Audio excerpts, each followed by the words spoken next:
Hi, my name is Chen. I am a designer and improvisation engineer. I'm this year's jury captain for Open Design category for Core 77. Here I'm going to talk about some of the criteria that we use to judge open design. Number one is documentation. Documentation can be videos, audios, or text, and then breaks down into digestible informational chunks for people to understand and follow. And number two is it has to be inspirational or educational, so that you allow your user to learn by making. And people have to be able to expand upon their design and making something that they can call their own. The next one is it has to be modifiable. It can be a device that you ship and you can't modify it anymore. It has to be malleable. Last is in terms of material, it has to be cheap and cheerful, or it has to be a standard part that's easily accessible to the user.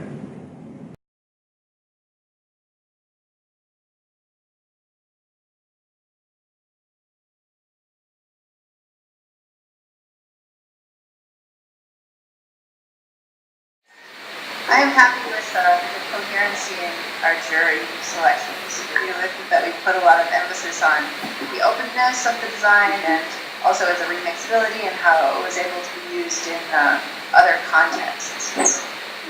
For example, we're all unsure how to pronounce this, but Noctambula, such a innovative use of waste materials and then also customizable and reconfigurable. And really well documented. And accessible, right? So it's made for things that are inexpensive, but material that nearly everybody can find. And the intelligence part, the learning part, this comes from accident, modifying it, and personalizing it. He also inspires others with like a creative way of using used material. That's why that's winner.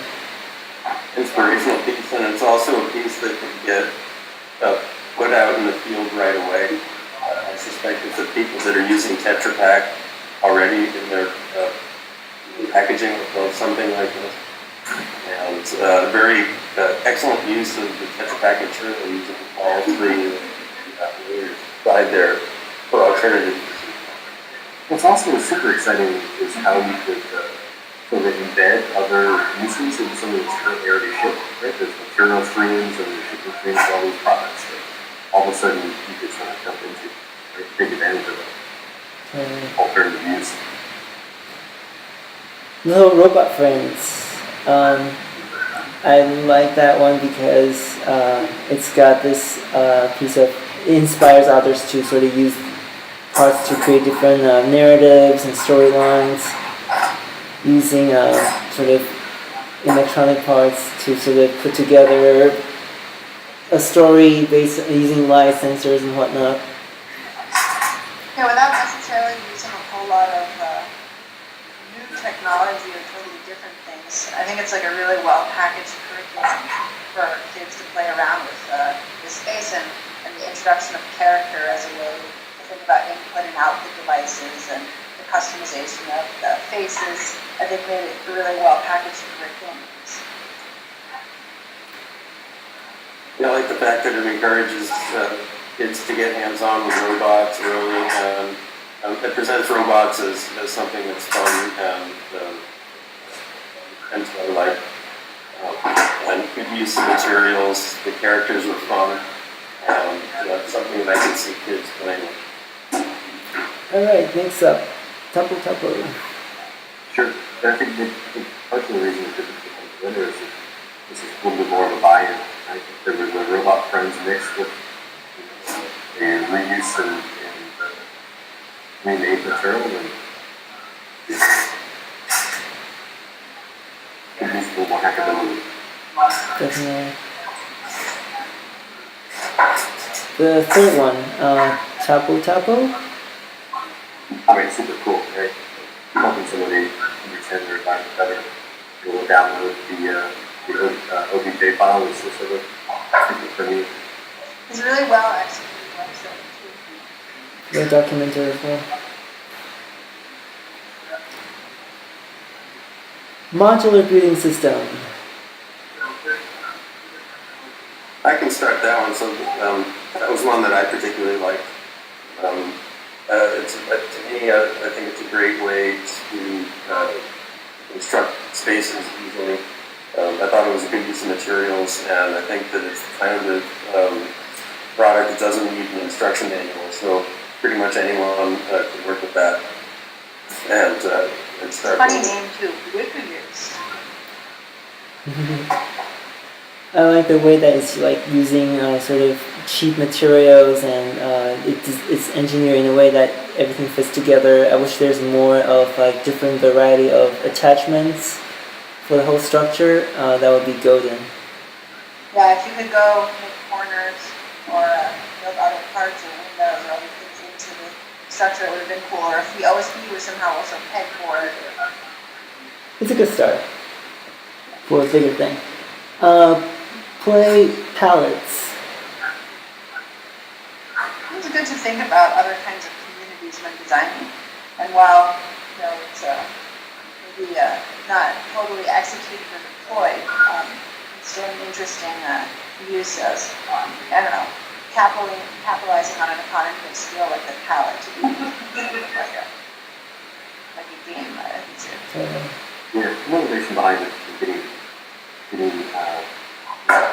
playground equipment to areas that are being served and providing children with things to do. I think it's a fantastic idea. I'm not sure pallets are necessarily the most friendly things and a bunch of 2x4s, but I think it's, I like the spirit of it.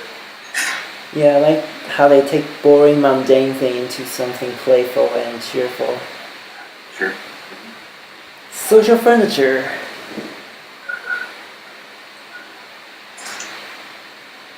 Almost like a love letter to plywood. The video. Yeah, I think any furniture project where encouraging people to customize their surroundings is always really nice. And if we contrast them to the other entries in the products, this is definitely not a product, this is a process. This was a community building sort of event, which is really nice. And I think that they succeeded in transforming ordinary materials into something that was very sort of line, very livable, very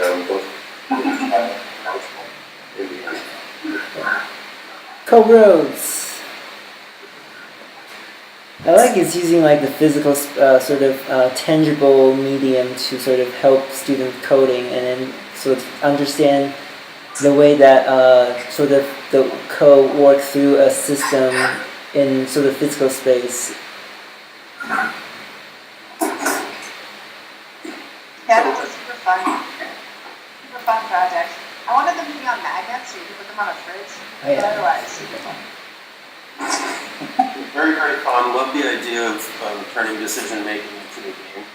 And I think that project succeeds because it's actually would be a nice piece of decor. It's a playful piece of decor. So you might like it as a piece of decor first, and then learn things as you're using it, having fun. Somebody who writes code that oftentimes does really bad things and like mass amounts, like the man did this game, so they had a nice display of marbles sort of going everywhere and like the wrong decisions made and like things piling up. It seems like a very fun way to sort of reality, fast processing. Coded origami. I like how there's like sort of graphical elements teaching people how to fold and sort of creating the structure and also introduce this structure and also like inspire others sort of to sort of how you can use this structure to sort of break out of that and create something new. That's kind of what I like about the coded origami. Alright, everybody, I'm sorry, I have to jump out here because I have to walk this with Okay. Thank you so much, James. Later, James. Thank you so much. Alright. We are coated origami. Anything you guys want to add? No, I thought it was just an aesthetically well executed origami project, and I like that the instructions were on the object itself as opposed to separately in a book. Yeah, it's a very, beautifully well done project. It adds another layer of functionality to origami, and it also involves, materials that are easy to find and something that can be executed simply. Modular fiddle system.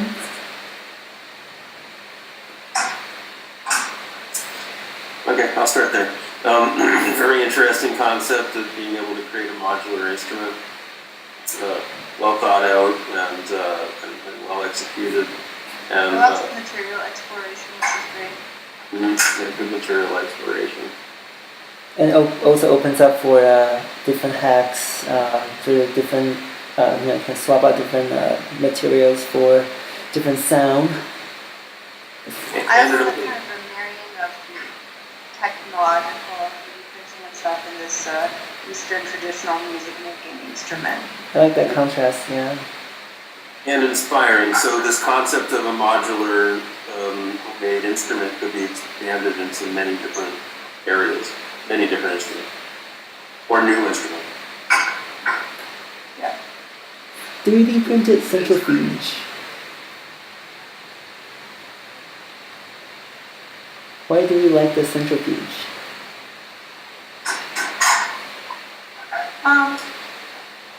I thought using the salad spinner, I thought was very novel use of using something to be something else, but also just the idea of having a simple, small centrifuge that's simple to make, to me is very interesting. Yeah, it's like taking something very expensive, making it cheap and hopefully usable. Yeah, and it encourages, the home science. Centrifuge is typically an expensive piece of specialized equipment. But if you had a way, maybe, I don't know what that would be, but for amateur and home science, maybe they just need something small and easy and fast. Sound visualization. I thought it was really just a nice aesthetic and also a nice interaction design of placing these sound objects onto the table and having that trigger different styles. I like interaction.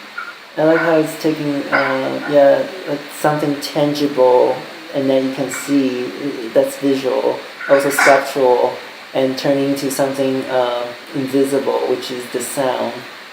So like I like this translation between sort of states of matter, if you will. Yeah, and I like that piece because to me that was an art piece, combination of a sculpture and performance art piece. So I felt like the aesthetic works very well, and I'm always interested in people that are just going for art's sake. Last one, Ubuntu. I like the use of printing on the tie deck as instructions. Again, the object and the instructions are the same thing rather than two separate parts you can use.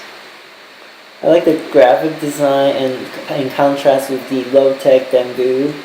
It's like, yeah, the Gucci bag hanging on bamboo, just like that contrast is interesting and doesn't feel like it's, I feel like it's like friendly almost and also functional. Mm-hmm. I like the incorporation of, just design into spaces like this to think about dignity and also just responding to needs with thoughtfulness, like this project indicates. Yeah, it seems like a project that could be executed and deployed. And I was glad that they actually built one full scale and put somebody on it to test it out. So, it's an interesting space to look at.